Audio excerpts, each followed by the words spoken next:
Well, I'm available to start at right tackle. You can't see when I close on. All right. Well, there's not an even playing field. There's never been an even playing field. There never will be an even playing field. What shampoo do you use on your hair? You don't need to be Superman to play in this offense. You're listening to The Red Zone. Welcome, Badgers fans, to another episode of The Red Zone. I'm your host, Jason Galloway with the Wisconsin State Journal, and we are joined by Zach Heilprin of The Zone. How you doing, Zach? I'm doing good, Jason.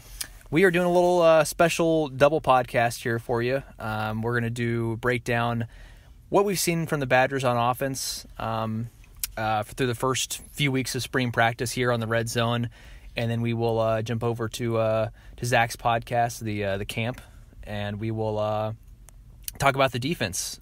So make sure you check out both of those. Obviously, you're listening to this one right now, so go check out the Camp after you listen to this one if you want to hear us talk about the defense. So, how you doing, Zach? I'm doing good. It's good to be back. Obviously, spring break, they got that week off, and now back. We just got done with the second practice since they returned. And, you know, with the offense, there's not really, a ton of position battles going on. There's some interesting little minor battles going on, but I kind of feel like there's still a decent amount to talk about over the first few weeks here.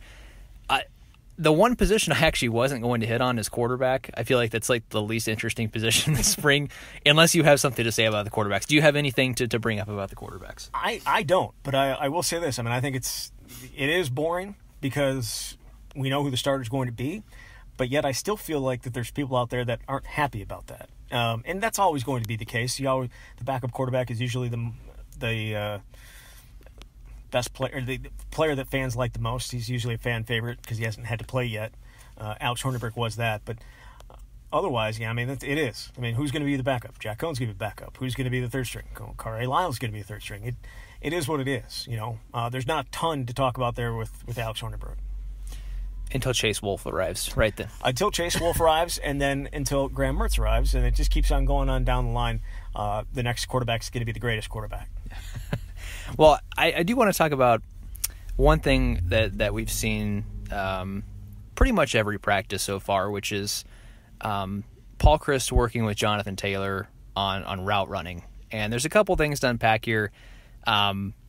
First of all, that I think people should, before we really get into this and hype this up, I think we need to remember that, catching passes isn't the only thing that's going to get him on the field on third down. I think he's still got a long way to go as a pass protector, and he's got to get better in that area. But did you find that really interesting to see Chris spend so much time with him, working on routes? And, I talked to Taylor a little bit, and he said he wanted to, at least in their empty formation where they go 5 wide, he wants to take that spot that Rashid Ibrahim had last year, at least in that formation. Do you think that they might use him a little bit more in the passing game? Yeah, I mean, I think he's shown that he's got some hands. Now, Chris James may have the best hands of anybody, in that backfield, probably does, and I think probably ends up being their third down back because he is such a good pass blocker, or has improved as a pass blocker. But Jonathan Taylor, try and be more diverse. Try and get the ball in his hands in a bunch of different ways, and I think they will. I mean, we've seen in the past, if you've got weapons all over the field,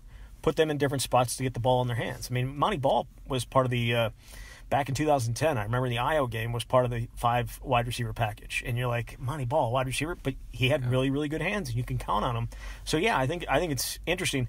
I thought further today in Thursday's practice, we saw Jim Leonard over there as well. And Garrett Groshek was with them now. He's out. He came back for the first time. He's back practicing for the first time. But Jim Leonard was over there, and he was talking to them, and it seemed like that he was telling them what a defender was thinking when the guy comes out of the backfield and how to beat it. So I think they put a lot of effort into it. I think they put a lot of time into it, and yeah, it is interesting to see them try and figure out a way to get the ball in his hands more. And we've seen what he could do in the backfield. Now let's see what he can do on the outside. And I feel like in previous practices before today, and we're recording this on Thursday. I feel like Chris worked with Taylor a lot on sort of routes where he would run on the line of scrimmage, right. Split out wide. Now today, like you mentioned, it was more sort of out of the backfield, more maybe shotgun formation. And I thought it was really interesting. Not sure if you noticed, but for a little bit there, A.J. Taylor went and joined them. Okay. And ran some routes from that that spot in the backfield right beside the quarterback. I thought that was pretty interesting. I don't want to, make too much of it after one practice, but he's a guy that played running back in high school. Obviously, to maybe potentially use a wide receiver out of the backfield like that could be interesting. Do you think does that pique your interest at all? Yeah, of course. Yeah, no, it does. And for fans of the Green Bay Packers, we've seen that with their wide receivers. Obviously, Randall Cobb has spent time back there. Even before Ty Montgomery moved to running back, he had spent time back there in shotgun. And yeah, look, A.J. Taylor is a talented athlete. He's another. They have an I don't want to say it because maybe it's a little bit too early, but I feel like they have an embarrassment of riches in terms of wide receivers and running backs in terms of talented guys. Get the ball in their hands and let them do something with it. That has not always been the case with Wisconsin. You don't really think that. It used to be, gosh, how do you get Jared Aberdarius in different spots? How do you get Alex Erickson in different spots to give him the ball? Now, because you have so much talent on the outside with Quintez Cephas and Danny Davis and Kendrick Pryor and potentially Aaron Cruikshank and Taj Mustafa and whoever, and when other guys come in this fall, you just have so much talent out there. Figure out a way to get the ball in different spots. And A.J. Taylor out of the backfield, I think, could be something scary because it's likely he's going to be matched up with a linebacker. And I'll take A.J. Taylor over a linebacker any day. Yeah, that's really interesting. And like you said, we saw it with Ty Montgomery with the Packers last year. Until he got hurt, he was a really big matchup problem. Yeah. You mentioned Aaron Cruikshank. Do you think he's going to play? Because that's something that I think coming into the spring, I kind of leaned toward I didn't think he was going to get in the mix this year because the wide receiver position is obviously really crowded. And I didn't think they would burn his red shirt just to be a return man. But I'm kind of changing my tune on that a little bit. I feel like when I think about it more, this coaching staff hasn't really been, afraid to use guys, even if it's not a major role when they're true freshmen. And he is one of the few guys back there, catching punts and returning kicks during special teams work. So it makes me think that maybe they are really thinking about it. And he's getting extra reps at receiver with a lot of wide receivers hurt this spring. What's kind of your first impressions of him? I mean, the first thing you notice about him is how small he is. Yeah. Right? I mean, that's the first thing. But he's also very quick, very fast, catches the ball pretty well. But yeah, I think if he's going to have a role, it's going to be on special teams. It's going to be in the return game, specifically in punts, because I don't even know how many we'll see what happens with kickoffs and how many kickoffs you actually get to return. But I do think he can be a weapon in the punt return game. And is that enough to make it worthwhile to burn his red shirt? Jack Cohn played mop-up duty through 5 passes, but apparently it was worth it to burn his red shirt. What I'm interested in, and this isn't really relevant, I guess, to these guys right now, but it's possible with that red shirt rule. Yeah. Now, I don't know how that would impact him. So the rule is you can play up to 4 games. Right now, if you play 1 game, you burn your red shirt unless you have an injury. And then you can play up to, 4 games, 3 games? With the 30%, so it's usually 4. Right. Yeah. So you can play up to that, and if you have an injury, you can get that year back. But if you don't have an injury, your year is done with 1 game. The rule would allow you to play 4 games, or maybe it's that 30%. But I'm not even sure that's going to pass. Either way, I guess it's kind of off topic. But I think he's a guy that could help them in the return game, and we have to decide, or they have to decide, whether they're going to want to burn it that way. The redshirt rule is really interesting. I think it could be voted on later this month. I have been talking to some people about it, and it seems like it definitely does have legs. It does have a chance to pass. I think the Coaches Association has been pushing for this for a long time. I think I think most coaches would be in favor of this. They just hate having to go to a kid in game 11 or 12, and when they have some injuries, and say we need you to burn your red shirt for this 1 game, and right. I think coaches always hate doing that, and I'm not sure if it would apply to Cruikshank either. I think if he's the return man, maybe he's just the return man and he'll play more than 4 games. This is a little, I guess it's a little off. We're going a little off topic here, but I think the one big guy that could apply to is Jack Cohn, who didn't redshirt last year. He played more than 4 games, but I think if that rule is in place, maybe they would try to work it if Hornibrook didn't get injured where he could redshirt. So that's just something to keep an eye on. Right, and I think back to Michael Dieter's freshman year in 2014, the year that he redshirted, his true freshman year was 2014, and Dan Volz was hurt going into the Big Ten championship game, and there was talk about him burning Dieter's red shirt to play in that game. Ended up not having to do it, or ended up not doing it. But if they had that option, I think Dieter plays in that game. Volz went out early in that game. I definitely think they would have used Michael Dieter in that situation, and it would have been better for Wisconsin. That's kind of what in my mind, that's kind of what I'm thinking of for the rule. Or even, towards the end of last year, where they took 3 true freshmen on the road with them to Minnesota, in Jake Ferguson and Caden Lyles and Scott Nelson, could have thrown those guys in there at the end and got them a little bit of a, experience. I'm in favor of the rule. I think they should do it. It's a benefit to both the players and the coaches. I don't, now that doesn't always matter, but I think that'd be a very good rule, and I think it'd be good for Wisconsin. And can you imagine if they had thrown Dieter in there in 2014 and then they lose 59-0 and he doesn't have any impact on them winning, and then he was a senior last year and he's not here right now. Well, Jason, maybe he has the impact to turn that game around. Oh yeah, I shouldn't sell Michael Dieter short, should I? Let's move on to, you mentioned Jake Ferguson, so let's move on to the tight ends. A couple weeks ago on the Red Zone, I talked with John Veldhuis, and I said I kind of wanted to wait to get my full opinion on some of these tight ends, but until they start doing more contact stuff, and I see what kind of improvements have been made in the run blocking area. Still haven't seen that, but I think it is a really interesting part of the offense this year. It's the kind of the one hole they're trying to fill is Troy Fumagalli, and I wrote about this Wednesday actually. I just don't. If you look at kind of the performance of last year and some of the young guys, I don't know if they have a truly complete tight end like Fumagalli was at the moment. Now I know obviously Kyle Pennison's really working on becoming a better run blocker. Maybe with another year at the position, Xander Neville becomes a little bit bigger threat in the passing game. But I think you look at it as of right now, they're still looking for. I don't know if they're going to have one guy that can replace Fumagalli. What's kind of your impressions of the position? Do you think Jake Ferguson plays a big role as a redshirt freshman this year? I definitely think he does. And I remember back to Troy's, I think it was his sophomore year, it was 2015, when they had those injuries at tight end, when Taylor went out and when Eric Steffes went out. And all of a sudden Troy's having to play almost every single down. And he was not much of a run blocker back then. No one thought of him that way. But the injuries forced him to become that guy and become a complete tight end, and I thought he ended up being one of the more complete tight ends Wisconsin's ever had. So it's not that these guys can't be those. They're young, especially Jake Ferguson, young. I look at Jake, and I think he has an opportunity to be very, very special because he is a big body. He's 6'5", he's 240, he can run. We've seen some ridiculous catches from him, which was certainly the thing that came out of the season last year. He won the Offensive Scout Team Player of the Year award, and I heard stories about how great some of these catches were, and we've seen a little bit of evidence of that. So I think he's going to have a big role. He kind of patterns his game, or he watches games of Travis Kelce, the Kansas City Chiefs tight end, and he talks about him and how he kind of views himself in that same mold, same body type, because they have the same body type, and I feel like he can be that type of guy. I think he can be both good run blocker, very good in the passing game. He's got a chance to be really special. Do I think it's going to come all together this year? Probably not. But before his time is done, he's going to have a big impact, I think. Today, after practice, Thursday, there were some people, like typical, there were some people staying after to catch punts.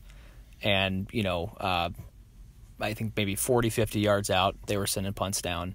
And Jake Ferguson walks over there and just jokingly, a punt's coming, jokingly takes like a step in front of its trajectory, goes to a knee and then just reaches back with one hand behind his head and catches it like it's nothing as he's like laughing.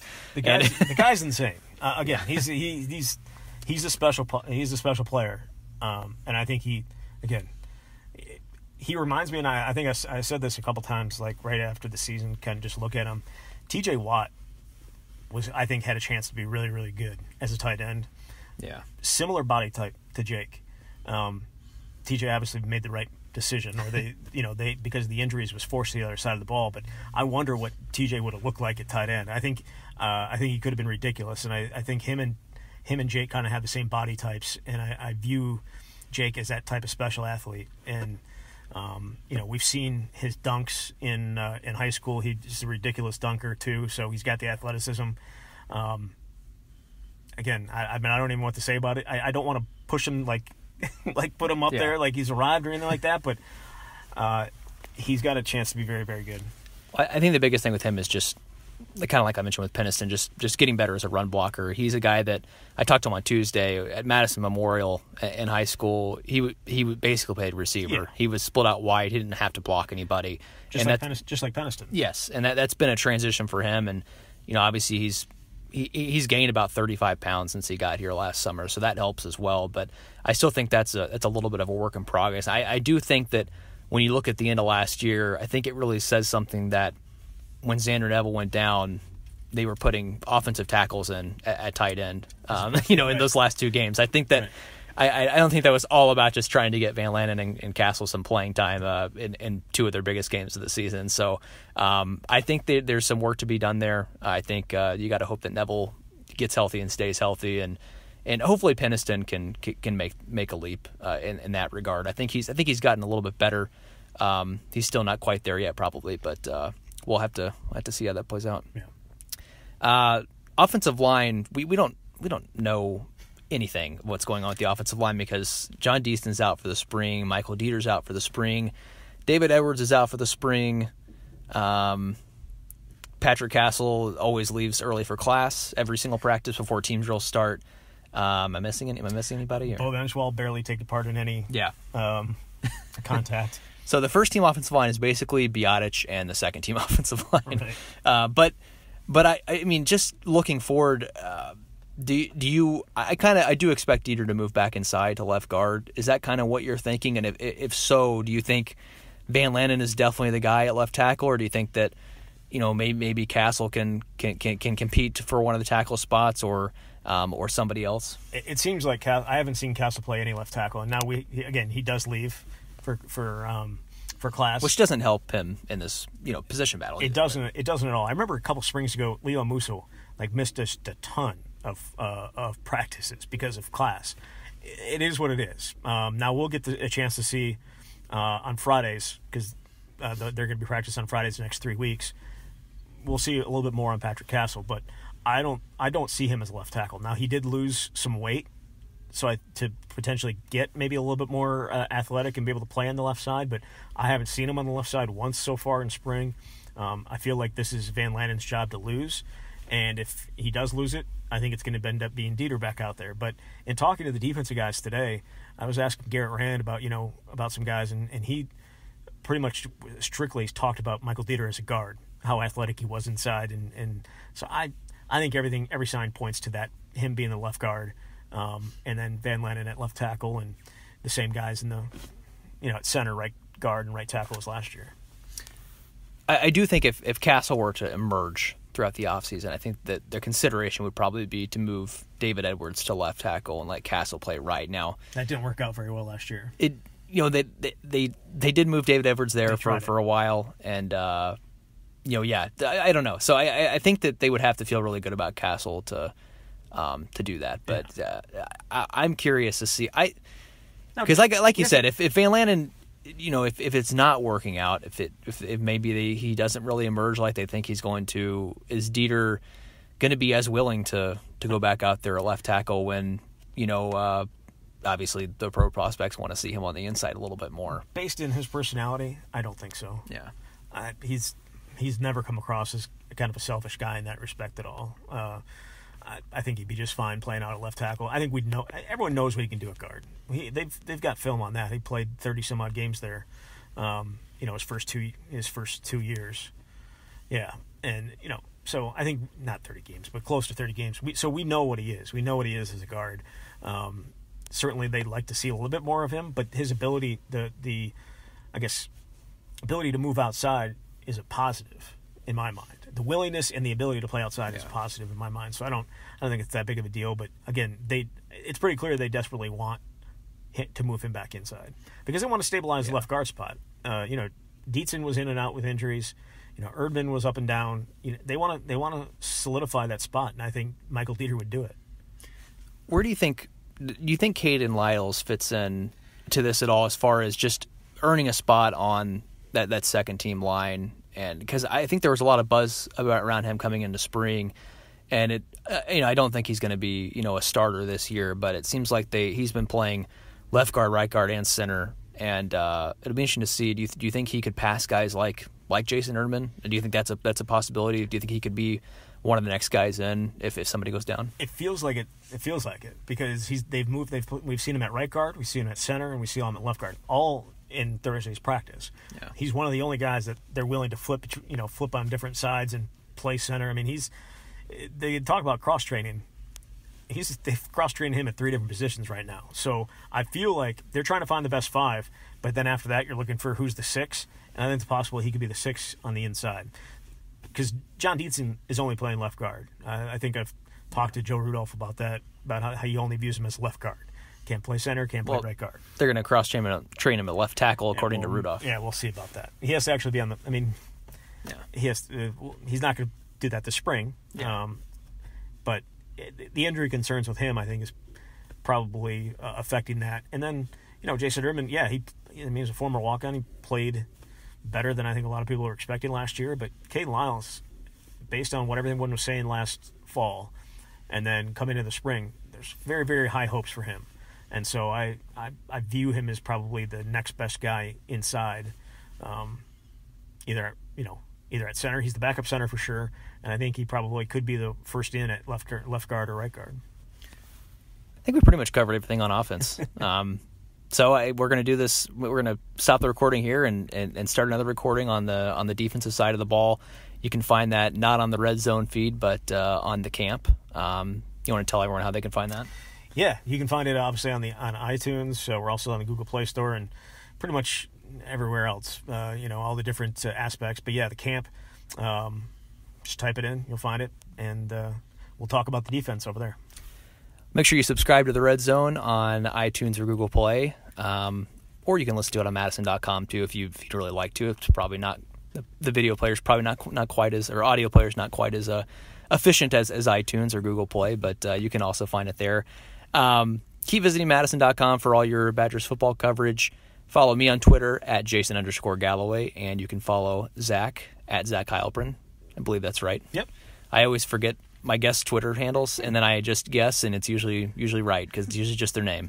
I try to keep it simple. Yeah. Thanks for listening, and join us on the camp for to break down the defense.